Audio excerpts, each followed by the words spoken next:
Hello students, welcome to the online live classes. बच्चों, पिछली class में हमने क्लास 8 और 9 की जो क्लास ली थी उसमें हमने जो आपके समांतर चतुर्भुज, समचतुर्भुज या फिर आपके समलंब चतुर्भुज, इनके क्षेत्रफलों के बारे में हमने चर्चा की थी। आज उन्हीं क्वेश्चनों को हम थोड़ा और आगे बढ़ाते हैं। तो आज का हमारा जो पहला क्वेश्चन है बच्चों, वो है समलंब चतुर्भुज के लिए।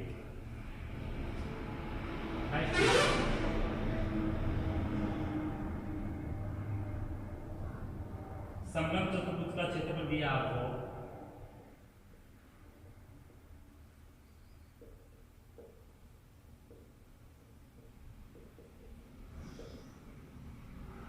एक सौ 140 वर्ग सेंटीमीटर। कितना बच्चों? 140 वर्ग सेंटीमीटर।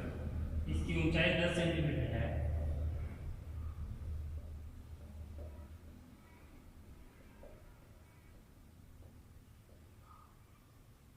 समांतर भुजाएं, जो समलंब चतुर्भुज में दो भुजाएं आपस में यानी एक भुजाएं समांतर होता है, उनकी भुजाओं का अंतर है।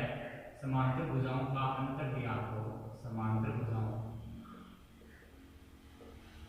का अंतर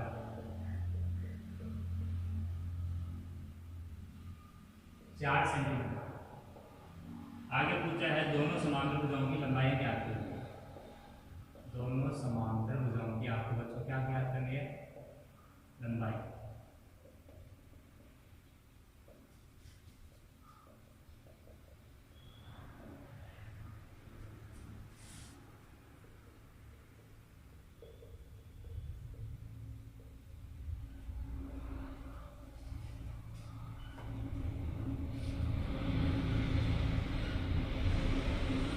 तो देखिए इसमें क्या करना, पहले इसका चित्र बना लेते हैं हम, ताकि ये हमारे अच्छे से क्लियर हो जाए। एक समलंब चतुर्भुज की बात करते हैं बच्चों। तो समलंब चतुर्भुज यानी एक ऐसा चतुर्भुज जिसमें एक भुजा कैसा होता है? समांतर होता है, दूसरा कैसा होता है? असमांतर। असमांतर भुजाएं आपकी बराबर भी हो सकती है। ये दोनों भुजाएं हमने समांतर ली है। इसमें एक ध्यान रखिए, एक भुजा छोटी एक बड़ी है, तो इसमें भुजाएं आपको ज्ञात करनी है। इसको एक को ए मान लिया, दूसरे को बी मान लिया। आगे बढ़िए, समलंब चतुर्भुज का क्षेत्रफल, ये जो भाग है, ये जो पूरा जो एरिया है जो आपका साइन कितना रखा है मैंने, वो 140 है। क्षेत्रफल कितना बच्चों इसका? 140 वर्ग सेंटीमीटर। इसकी ऊंचाई 10 सेंटीमीटर है। ऊंचाई यानी ये जो आपकी सीधी ऊंचाई जिसको आप बोलते हो, ये वाली आपकी इसकी ऊंचाई है हाइट, वो कितनी है? 10 सेंटीमीटर।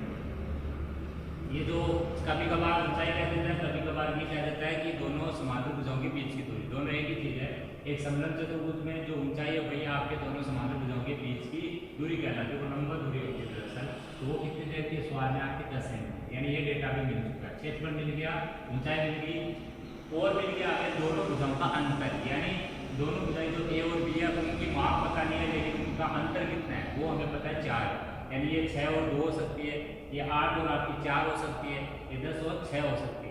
कैसी भी हो, ये इनके बीच का गैप हमें मालूम है, वो कितना है? 4 सेंटीमीटर है माप का।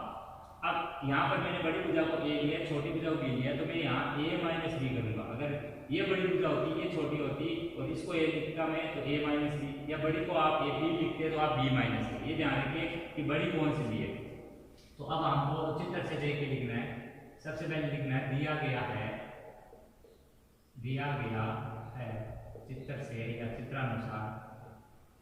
चित्र से क्या क्या दे रखा है? क्षेत्रफल समलंब चतुर्भुज का क्षेत्रफल दे रखा है बच्चों। क्षेत्रफल को ए से परिभाषित करते हैं, ए बराबर 140 वर्ग सेंटीमीटर। ऊंचाई कितनी दे रखी है? एच बराबर 10 सेंटीमीटर, जो कि दोनों भुजाओं के बीच की दूरी, दोनों समांतर भुजाओं के बीच की ये दूरी है आपकी।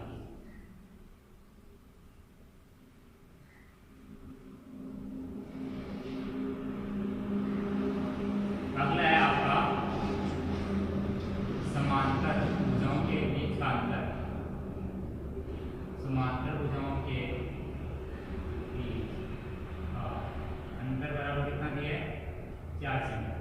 अब हमें लिखना है, माना कि बड़ी समांतर भुजा बराबर कितनी है? स्मॉल है, और छोटी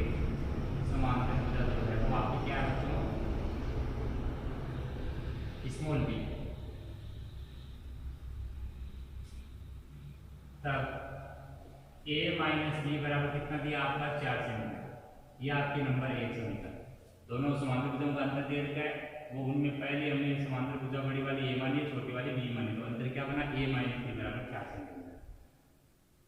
दूसरी जो हमें समीकरण बनानी है बच्चों, वो हमें बनानी है इसके क्षेत्रफल से, क्योंकि जो चीज क्षेत्रफल दे रखा है उसको सूत्र के बराबर अवश्य हम रखेंगे। पुनः लिखेंगे, पुनः समलंब चतुर्भुज का क्षेत्रफल बराबर क्या होता है सूत्र बच्चों, 1/2 गुणा समांतर भुजाओं का योग इंटू हाइट। ये होता है फॉर्मूला आपका। अब इसमें आपके a की जगह कितना दे दिया बच्चों 140, तो वो आप कर सकते 1/2 इंटू समांतर भुजाओं का योग, समांतर भुजाएं a और b है तो a प्लस b आ जाएगा, गुणा ऊंचाई कितनी है बच्चों 10, यहाँ से कट रहा है ये काट लो 5। नेक्स्ट आगे देखिए ऊपर,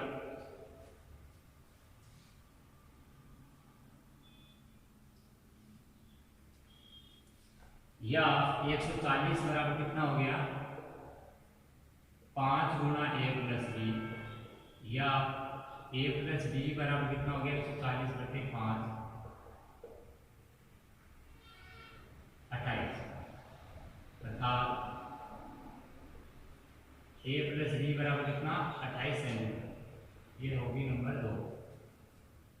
अब इन दोनों समीकरणों को हमें बच्चों क्या करना है, हल करना है, और इनको हल करने के लिए आपको क्या करना है, इन दोनों को जोड़ लो। इन दोनों को क्या कर दो, जोड़ दो।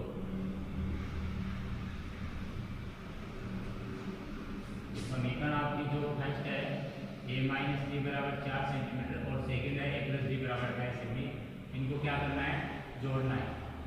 तो आपको लिखना है समीकरण 1 व 2 को जोड़ने पर। जोड़ने पर क्या बनेगा बच्चों, देखिए ये a माइनस बी बराबर 4 और ये a प्लस बी बराबर 28, इस टाइप से लिख के आपको इनको जोड़ना है। तो ये और ये कट जाएगा प्लस माइनस, और ये हो जाएगा 2a बराबर 28 4 32, इसलिए 2a बराबर जब 32 तक a बराबर कितना आएगा 32/2 यानी 16। तो एक जो आपकी समांतर भुजा है वो तो कितनी निकल गई 16। दूसरी आप या तो 1 नंबर में रख के निकालो या 2 नंबर में रख के निकाल सकते हो। तो आप लिख सकते हो, पुनः समीकरण 2 से, समीकरण 2 से a प्लस बी बराबर 28, या a का मान 16 रख दिया प्लस b बराबर 28, इसलिए b बराबर 28 माइनस 16 बराबर कितना आ गया बच्चों 12। तो जो दोनों समांतर भुजाएं हैं, अतः दोनों समांतर भुजाएं कितनी कितनी आई, एक 16 सेंटीमीटर, दूसरी है 12 सेंटीमीटर। ये माप की आपकी दोनों समांतर भुजाएं हैं। नेक्स्ट देखिए,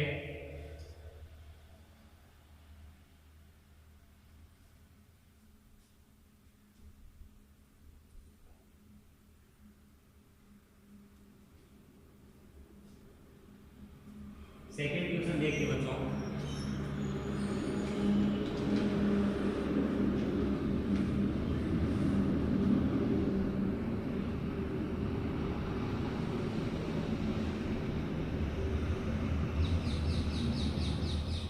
एक समलंब चतुर्भुज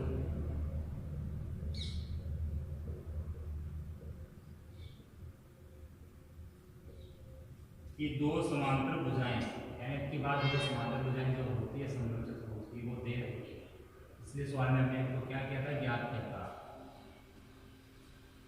क्रमशः 12 सेमी और 8 सेमी है। यदि उनका क्षेत्रफल,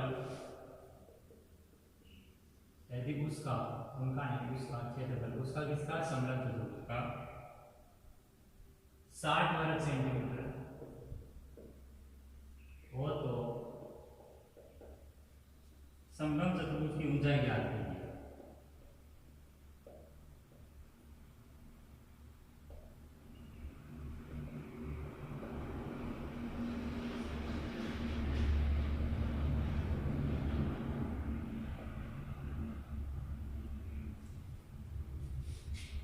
तो देखिए इस क्वेश्चन को हमेशा ही क्वेश्चन को जो ज्योमेट्रिकल क्वेश्चन है उसको चित्र बना के करेंगे तो जल्दी समझ में आएगा और आपको भाषा में दिया गया वगैरह सब लिखना होता है।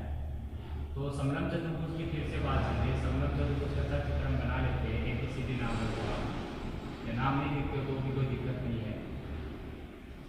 समलंब चतुर्भुज समांतर भुजाएं 12 और 8 है। बड़ी भुजा आपकी ये 12 सेंटीमीटर, छोटी भुजा आपकी 8 सेंटीमीटर। क्लियर है।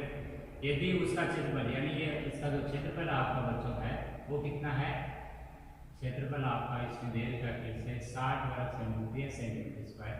समलंब चतुर्भुज की ऊंचाई ज्ञात कीजिए। ये वाली जो सीधी जो ऊंचाई है h वो आपको इस क्वेश्चन में ज्ञात करनी है। तो कैसे करना है, सबसे पहले दिया गया डेटा लिख दो। दिया गया है समलंब चतुर्भुज की समांतर भुजाएं बराबर 12 सेमी, 8 सेमी। नेक्स्ट है समलंब चतुर्भुज का क्षेत्रफल A बराबर 60 वर्ग तथा ऊंचाई आपको है h मान ली हमने वो ज्ञात करनी है। उसको क्वेश्चन मार्क कर दिए। तो क्षेत्रफल देता सूत्र के बराबर देंगे, हम लिखेंगे, हम जानते हैं कि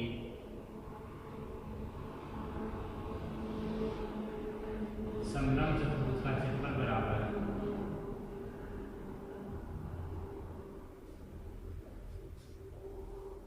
एक बटा 2 गुना समांतर भुजाओं का योग, पूरा नाम समांतर लिख लेना, इंटू ऊंचाई।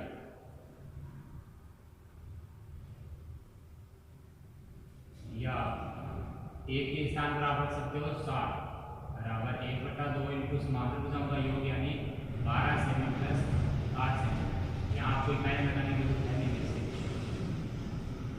लगाते हो तो सब जगह लगानी पड़ेगी। जैसे 60 वर्ग सेंटीमीटर या 12 सेंटीमीटर या 8 सेंटीमीटर इकाई यहाँ ना लगाओगे। इंटू हाइट कितने बच्चों, हाइट h है वो आपकी क्वेश्चन मार्क है यानी ज्ञात करना। फिर समझिए 60 बराबर 1 बटा 2 इंटू 12 प्लस 8 कितना हो गया 20 इंटू h। 2 से कट रहा, गुणा में काट सकते हो, जोड़ में नहीं काट सकते। 10 गुणा h 60 अर्थात 10 गुणा h बराबर आप 60। LHS में हमेशा अज्ञात चीज को लिखा जाता है, या RHS में भी इसको इधर लिख दिया 60 को उधर लिख दिया, कोई दिक्कत नहीं है। या h बराबर 60/10, 60/10 ये 0 कट गया, कितना बचा 6। तो h आपकी हाइट जो है वो सेंटीमीटर में आएगी। तो आप लिख सकते हो समलंब चतुर्भुज की ऊंचाई बराबर, समलंब चतुर्भुज की ऊंचाई जो आई है बच्चों वो कितनी आई है 6 सेंटीमीटर। यह आपके इस क्वेश्चन का जवाब है। नेक्स्ट क्वेश्चन देखते हैं हम।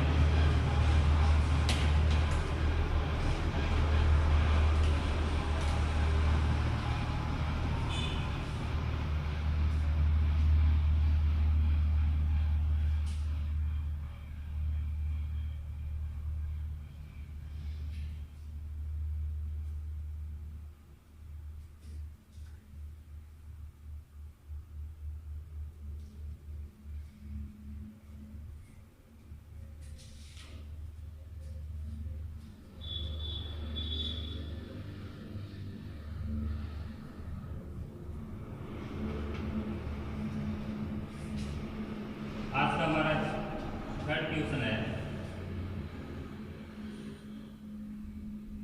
एक समचतुर्भुज के विकर्ण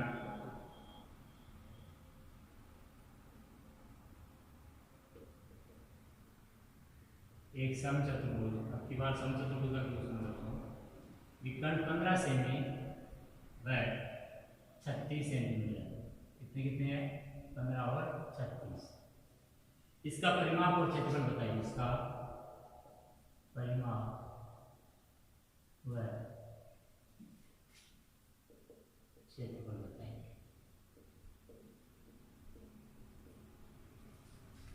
तो देखिए दो चीजें ध्यान रखिए, समचतुर्भुज का जो क्षेत्रफल होता है वो परिमाप, जो भी चीज हमेशा दिमाग में रखिए, ज्ञात करनी है उसका सूत्र आपके पास होना चाहिए। ट्यूशन करने का तरीका क्या है कि आपको क्षेत्रफल चाहिए, परिमाप चाहिए, उसका दिमाग में सूत्र याद करो पहले तो कि उसका सूत्र क्या होगा, कि समचतुर्भुज का परिमाप चाहिए, उसका जो क्षेत्रफल चाहिए तो उसका सूत्र है समचतुर्भुज का परिमाप 4 गुना भुजा, क्योंकि समचतुर्भुज में वर्ग टाइप में सारी भुजाएं समान होती है। समचतुर्भुज का क्षेत्रफल होता है 1/2 गुना दोनों विकर्णों का गुणनफल। तो आपको ये चीजें आपको सवाल में दी हुई है क्या, मेंशन है क्या, दी हुई है तो डायरेक्ट फॉर्मूले में रखो, अगर नहीं दी हुई है तो ये आपको निकालनी पड़ती है। ये निकालने के लिए आपको हमेशा ही सवाल में कंडीशनें छपी हुई मिलेगी, कंडीशनों से वो चीजें मिलती है।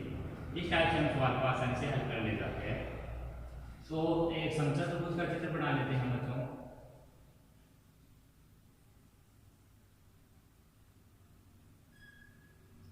ये मान लीजिए आपका समचतुर्भुज है ABCD, इसमें एक विकर्ण आपका AC है और दूसरा कौन सा है BD।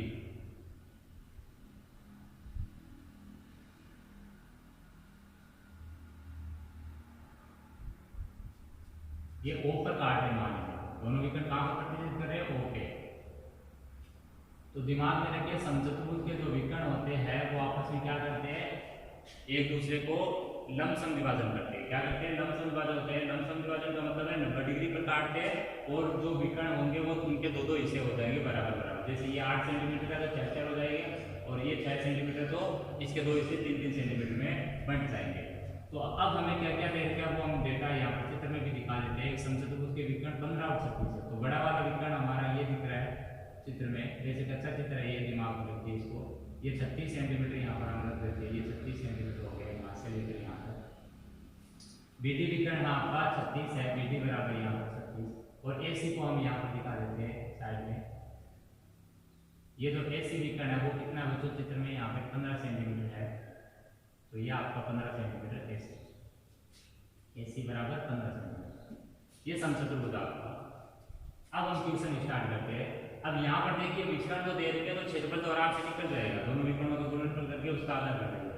लेकिन परिमाप निकालने के लिए आपको क्या चाहिए होती है, भुजाएं। तो भुजाएं इसकी समचतुर्भुज की सारी कैसी आएगी बच्चों, बराबर आएगी। यहाँ डबल लगा दो और यहाँ पर ट्रिपल लगा दो, ठीक है, यहाँ पर डबल और यहाँ पर ट्रिपल लगा दो निशान।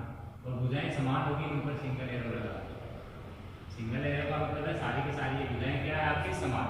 अब हम लिखेंगे चित्रानुसार या चित्र से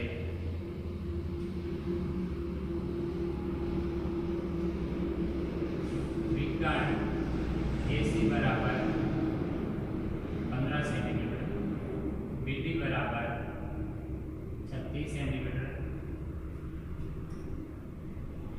हम जानते हैं कि समचतुर्भुज के विकर्ण एक दूसरे को समकोण पर काटते हैं। समकोण पर क्या करते हैं बच्चों, काटते हैं तथा समविभाजित होते हैं। इसको हम बोलते हैं एक साथ है लमसम विभाजन। ये जो चीजें लिखी है मैंने पूरी डिटेल में, इसका मतलब होता है विकर्ण क्या कर रहे हैं, लमसम विभाजन किसके, समचतुर्भुज के। एक दूसरे को 90 डिग्री पर काटते हैं और आधे आधे हिस्सों में यानी समान दो भागों में जाते हैं, समविभाजित हो जाते हैं। ये चीज क्यों लिखी है, क्योंकि मेरे को परिमाप दिया था और परिमाप देख के मैंने पता लगा लिया इसमें भुजा चाहिए। भुजा इसमें नहीं मालूम है मेरे को, इसलिए मेरे को भुजा निकालने के लिए क्या करना पड़ेगा बच्चों, इसके विकर्णों पर ध्यान रखना होगा कि इसके विकर्ण किस टाइप के क्या काम करते हैं, उसके गुणधर्म को हमें समझना होगा। विकर्ण जो कि लमसम विभाजन करते हैं, इसका मतलब है कि आपका ये जो है यहाँ पर 90 डिग्री पर काटेंगे तो यहाँ से हम क्या निकालेंगे, इन चारों समकोण त्रिभुज। ये चार कितने हैं, समकोण त्रिभुज आपके 4 के 4, पहला दूसरा तीसरा चौथा, नंबर के से आप लगा सकते हो। तो ये चारों समकोण त्रिभुजों में से कोई सा भी एक समकोण त्रिभुज ले लो, कोई दिक्कत नहीं है। मान लीजिए ये समकोण त्रिभुज हमने लिया है, तो इस समकोण त्रिभुज में हमें दो भुजाएं मिल जाएगी, क्योंकि ये आपका 15 है तो ये कितना आ गया 7.5, ये भी कितना आ गया 7.5, ये 36 है तो ये कितना हो गया 18 और ये भी कितना हो गया बच्चों 18। ये 7.5 है और ये आपका 18 और आपको ये समकोण त्रिभुज मिल गया। तो समकोण त्रिभुज में सबसे बड़ा कोण कौन सा होता है? 90 डिग्री, बाकी कोण छोटे होंगे। तो समकोण त्रिभुज में समकोण है उसके सामने की जो भुजा होगी वही बड़ी होगी, और बड़ी से बड़ी जो भुजा होती है समकोण त्रिभुज में उसका एक स्पेशल नाम क्या होता है? करण। तो यहाँ निकालना करण, और करण निकालने के लिए दो भुजाएं ज्ञात है, तीसरे निकालने के लिए अब यहाँ लगाना है पाइथागोरस। तो सबसे पहले लिखना है समविभाजित होते हैं तब OA बराबर OC बराबर 7.5, कितना हो गया? 15/2 यानी 7.5 सेंटीमीटर। फिर आपका OB बराबर 36/2, कितना आ गया? 18 सेंटीमीटर। कितना आ गया बच्चों? 18 सेंटीमीटर। अब हम लिखेंगे समकोण त्रिभुज, वैसा भी ले सकते हो आप, AOB में पाइथागोरस प्रमेय। कौन सी प्रमेय लगा रहे बच्चों? पाइथागोरस। जब दो भुजाएं ज्ञात होती है समकोण त्रिभुज में तो तीसरी भुजा हमेशा कैसे निकालते हैं हम? पाइथागोरस प्रमेय। पाइथागोरस प्रमेय क्या होती है कि कर्ण स्क्वायर बराबर आधार का स्क्वायर प्लस लंब स्क्वायर। ये आपकी पाइथागोरस की या भुजाएं की भी प्रमेय करते हैं, लंब स्क्वायर। अब आपको इसमें क्या निकालना वो समझिए। आपको कर्ण निकालना है, आधार स्क्वायर प्लस लंब स्क्वायर बन जाएगा। आपको आधार निकालना है तो लंब को इधर ले आओ पक्षांतर के रूप से, आपको लंब निकालना है तो आधार को इधर ले आओ। यानी एक सूत्र में तीन चीजें, मतलब तीन फॉर्मूले। तो यहाँ से मेरे को कर्ण ही निकालना है, तो कर्ण बराबर, यानी कर्ण का मतलब है यहाँ पर आपकी भुजा कौन सी त्रिभुज में AB निकालनी है, तो ये बन जाएगा आधार का स्क्वायर प्लस लंब का स्क्वायर। और आधार और लंब कौन कौन से मान है? वो है आपके OA का स्क्वायर प्लस OB का स्क्वायर। अब इसमें आपको क्या काम करना है? मान रखना है। क्या करना है बच्चों? मान रखना है। मान रखने पर कितना आएगा देखिए,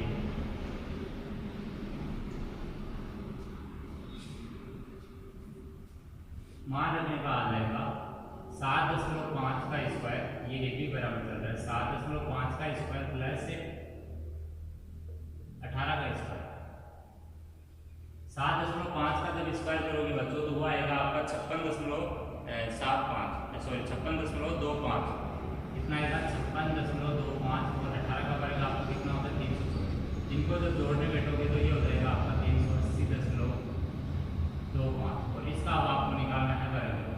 तो इसका वर्गमूल भी आपके लिए थोड़ी दिक्कत की चीज़ है, तो आप वर्गमूल का ध्यान रखिए। वर्गमूल बागविधि से सिखाए गए हैं मेरे, वहाँ पर आप प्रैक्टिस कीजिए। वर्गमूल आपका इसका कितना देगा बच्चों? 19.5 है। वर्गमूल जब लोगे, बागविधि से वर्गमूल सिखाया हुआ है, उस वीडियो को देखिए, वहाँ से आप वर्गमूल निकालिए 19.5 यहाँ पर प्राप्त कर लोगे।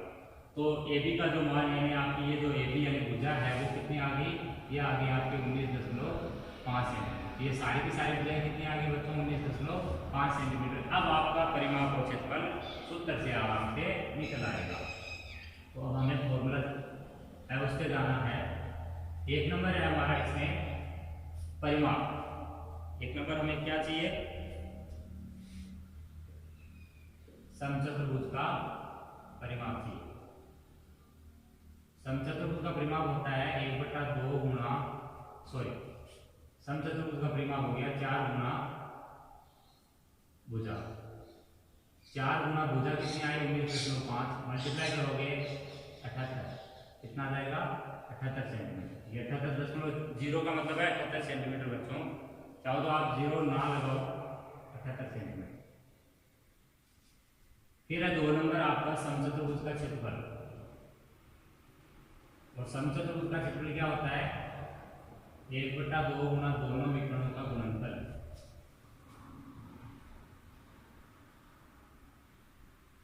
मान रखिए यहाँ पे दोनों विकर्णों का गुणनफल, यानी दोनों विकर्ण कितने कितने लगे थे? 36 और 15। तो यह आ जाएगा आपका 18 बार। 18 को 15 से मल्टीप्लाई कीजिए आप, 270। तो क्षेत्रफल कितना आ जाएगा? 270 वर्ग सेंटीमीटर। ठीक है बच्चों, तो आज की इस क्लास को यहीं पर विराम देते हैं। वीडियो को दोबारा अच्छे से देखिए, बार बार देखिए जब तक चीज क्लियर न हो जाए, और फिर नोटबुक में इसको उतारिए। धन्यवाद।